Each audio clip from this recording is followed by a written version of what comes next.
আসসালামু আলাইকুম ওয়া রাহমাতুল্লাহি ওয়া বারাকাতুহু। যে আজি আমি দেখি আছোঁ যে মুস্তাফা কামাল যে বিগত কেইদিন ধৰি তেওঁ বিভিন্ন ধৰণৰ চৰ্চা কৰিছে যে মুছলমান সমাজৰ যিবোৰ হাদিছক লৈ আৰু বিভিন্ন ধৰণৰ কথা লৈ যে মুস্তাফা কামাল আজহাৰী তেওঁ বোলে আজহাৰী ডিগ্ৰী পাছ কৰি আহিছে আৰু পাছ কৰি অহাৰ লগে লগে যিবোৰ তেওঁ অকথনীয় কথা যিবোৰ ছ'চিয়েল মিডিয়াত প্ৰকাশ কৰে, যিবোৰ ছ'চিয়েল মিডিয়াৰ আগত আহি কয় যে যি আজহাৰী ডিগ্ৰী, যে আচলতে আজহাৰী ডিগ্ৰী কেনেকুৱা বস্তু, যে মই ক'ব খোজোঁ যে তেওঁ যদি ইমান ভদ্ৰ এটা ডিগ্ৰী পাছ কৰিছে, তেওঁ যদি এটা ভদ্ৰ এটা ডিগ্ৰী লৈছে, নিশ্চয় তেওঁ ভদ্ৰ হিচাপে থাকিব লগা উচিত। তেওঁ ভদ্ৰ হিচাপে থাকিব লগা উচিত, কিয়নো আমি দেখিছোঁ যে আমাৰ দেশখনতে ডাঙৰ ডাঙৰ মানুহ ল পাছ কৰি আহিছে, বেৰিষ্টাৰ পাছ কৰি আহিছে, মৌলানা আৰু তাৰ ওপৰত যি ডিগ্ৰী আছে আজহাৰী ওপৰতে ডিগ্ৰী লাভ কৰি আহি তেওঁলোকে ভাল ভাল কথা কয়, যিবোৰ কথা মানুহৰ কামত আহিব আৰু ভৱিষ্যত জীৱন মানুহৰ ইছলাম ধৰ্মী লোকসকলৰ যিবোৰ উন্নত হ'ব সেইবোৰ কথা মানুহে কয়। কিন্তু এইজন ভণ্ড মানুহ, বন্ধ আজহাৰী, তেওঁ যিবোৰ কথা কয় আমি যদি কাষত পালোঁ হয় নিশ্চয় তেওঁক কিবা হ'লেও কিবা দিলোঁ হয়, যিটো দিয়ে ছাত্ৰসকলক ছাৰে যেনেকৈ দিয়ে ঠিক তেনেদৰেই আমি দিলোহেঁতেন। কিন্তু মুস্তাফা কামাল, আমি যেনেকৈ সত্যৰঞ্জন বৰা আছিল,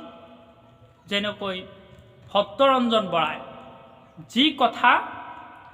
সৃষ্টি হোৱা নাই, যিবোৰ কথা মানুহে ভবা নাই, সেইবোৰ কথা মুস্তাফা কামাল।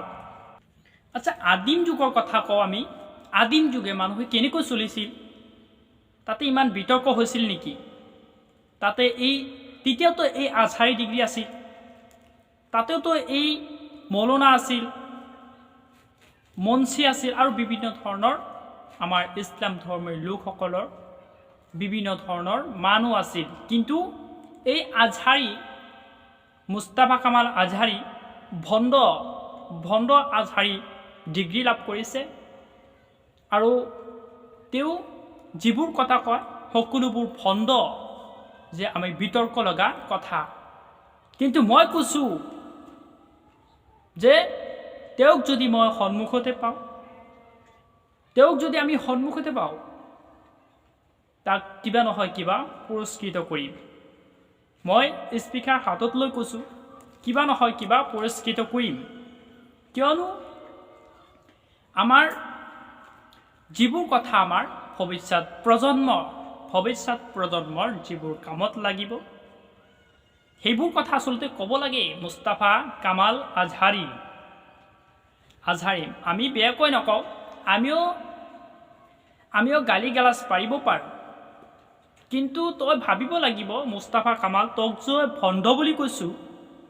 এই যে ভণ্ড বুলি যে কৈছোঁ মই, এইটো কথাই কিন্তু তই মাৰ্ক কৰিবি যে গালি পাৰিলেও গালি নহয়, যে এই যে ভণ্ড বুলি কৈছোঁ,